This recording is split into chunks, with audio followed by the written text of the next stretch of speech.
Predstavte si, že sedíte za volantom športového auta, natankujete ho najlepším palivom a ono ožíva, rúti sa po ceste s presnosťou a silou.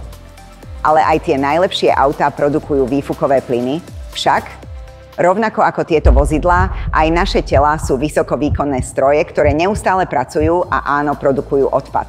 Čo sa stane, keď do svojho auta natankujete nekvalitné palivo alebo zaradíte nesprávny prevodový stupeň?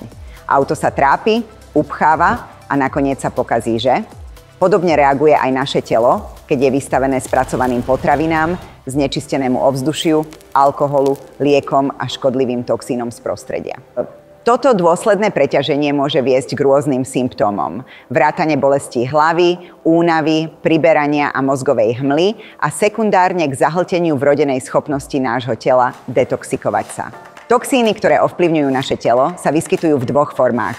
Tie, ktoré sa rozpúšťajú vo vode a tie, ktoré sa rozpúšťajú v tukoch.